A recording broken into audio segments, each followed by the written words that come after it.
आगे बढ़ते हैं। प्रतापगढ़ से बड़ी खबर है। सूत्रों के हवाले से ये बड़ी खबर, अतीक और अशरफ की हत्या के आरोपियों का जेल ट्रांसफर। जी हां, प्रतापगढ़ से भेजा गया चित्रकूट जेल। गुपचुप तरीके से जेल प्रशासन ने तीनों आरोपियों को चित्रकूट जेल भेज दिया है। प्रतापगढ़ जेल में बंद थे अतीक ब्रदर्स की हत्या के आरोपी और अरुण, सनी और लवलेश अतीक अशरफ की हत्या के आरोपी हैं। सुरक्षा कारणों से ट्रांसफर कर दिया गया है अब जेल को। प्रतापगढ़ से चित्रकूट पहुंचा दिया गया है इन तीनों को।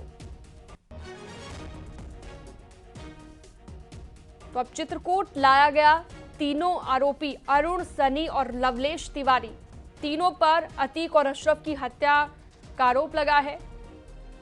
सुरक्षा कारणों से तीनों की जेल को बदला गया है। ये एक बड़ी जानकारी सूत्रों के हवाले से न्यूज़ 18 आपको दे रहा है। तो तीनों आरोपियों की जेल बदल दी गई है। वजह जो बताई गई है वो ये है कि सुरक्षा कारणों के चलते तीनों की जेल को बदला गया है। प्रतापगढ़ से चित्रकूट पहुंचा दी गए हैं। अखिलेश सोनकर फोनलाइन पर जुड़ गए ज्यादा जानकारी के लिए। अखिलेश, चित्रकूट कितने बजे इन्हें लाया गया, क्या जानकारी इन तीनों की जेल शिफ्टिंग को लेकर?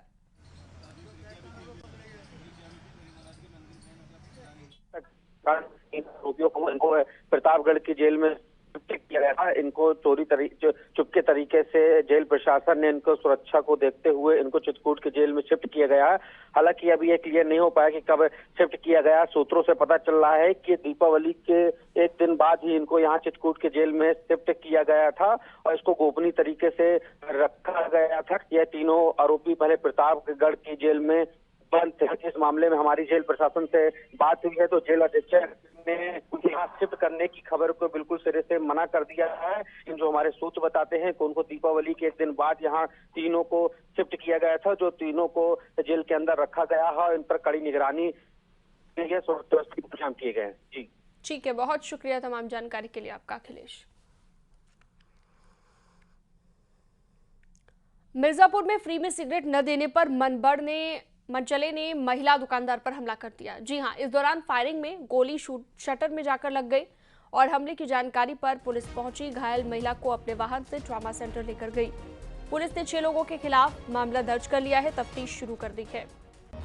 मामला विंध्याचल थाना इलाके के अमरावती अटल चौराहे का है।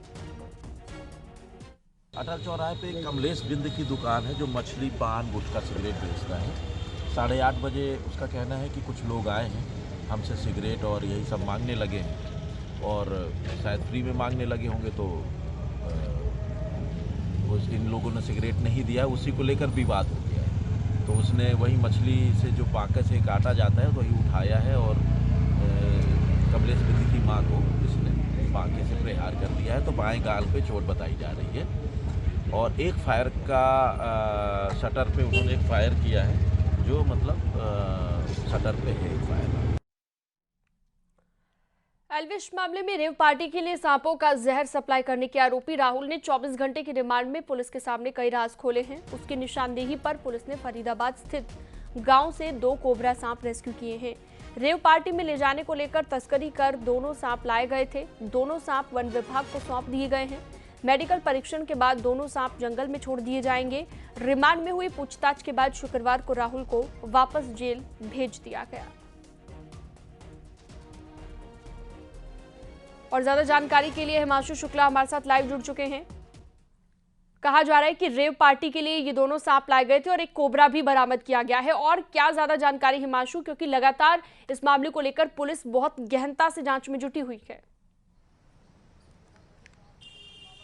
देखिए शीनम, ज़रूर तफ्तीश तेज की गई है और लगातार जो है जांच आगे बढ़ रही है। और अब इसी क्रम में जिस तरीके से राहुल जो मुख्य आरोपी बताया जा रहा है उसको रिमांड पर लिया था 24 घंटे के लिए, लिहाजा 24 घंटे की रिमांड पूरी होने के दौरान नोएडा पुलिस को 2 कोबरा सांप और बरामद किए। आपको बता दें एक वेयरहाउस बनाया गया था जो फरीदाबाद में बनाया गया था, वहीं पर सांपों की तस्करी की जाती थी। तस्करी करके उन्हें वहीं रखा जाता था और रेव पार्टी में वहीं से सप्लाई किया जाता था। इसके अलावा एक तथ्य और सामने आया है जांच में, जिसमें बताया गया है कि जो सांप है उनकी विषग्रंथि भी निकाली जाती थी, तो वो उसी वेयरहाउस में निकाली जाती थी। लिहाजा वो एक अहम अड्डा बना रखा था इन्होंने, जहां पर सांपों को तस्करी करके लाया जाता था और उसके बाद वहां से पार्टीज में सप्लाई किया जाता था। अब 2 कोबरा सांप और बरामद किए हैं। दोनों कोबरा सांप जो है वो वन विभाग को सौंपे गए हैं। मेडिकल परीक्षण कराया जाएगा और ये जानने की कोशिश की जाएगी कि आखिर इन दोनों सांपों की भी विषग्रंथि निकाली गई है या नहीं, क्योंकि पूर्व में भी 9 सांप पकड़े गए थे जिसमें से 5 सांप ऐसे थे जिनकी विषग्रंथि निकाली गई थी और 4 सांप जो है वो जहरीले नहीं थे, लिहाजा उनकी विषग्रंथि नहीं निकाली गई थी। तो ऐसे में ये एक महत्वपूर्ण एविडेंस है और अब जानने की कोशिश की जाएगी कि आखिर इन दोनों सांप का क्या स्टेटस है। इसके अलावा जो डायरी की बात की जा रही, जो राहुल की निशानदेही पे बरामद हुई थी, उस डायरी से भी संबंधित कई सवाल पूछे गए थे, क्योंकि उस डायरी में भी तमाम जो पार्टीज की गई हैं उनका जिक्र था, लेखा जोखा था। इसके अलावा कुछ लोगों के नाम भी थे और सबसे महत्वपूर्ण जो इन सब में है वो ये कि गुड़गांव के फाजिलपुरिया गांव का लगातार जिक्र किया जा रहा। फाजिलपुरिया गांव में ही अधिकतर पार्टीज भी की गई थी, जिसका जब कस्टडी में राहुल था उसने उस चीज को जाहिर किया था। लिहाजा फाजिलपुरिया गांव पे भी पुलिस की निगाहें हैं, तमाम एविडेंस वहां भी देखे जा रहे हैं और ऐसा माना जा रहा है आने वाले वक्त में जिस तरीके से फाजिलपुरिया का नाम सामने आ रहा था इस कड़ी में, तो फाजिलपुरिया की यानी कि एक के बाद एक कई खुलासे हो रहे हैं, चाहे वो उस डायरी से जुड़ी बातें हो या फिर उन लोगों से जुड़ी हुई जो लोग इसमें संलिप्तता जिनकी पाई गई है। बहुत शुक्रिया तमाम जानकारी के लिए आपका। वक्त एक बहुत छोटे से ब्रेक का, जल्द लौटते हैं।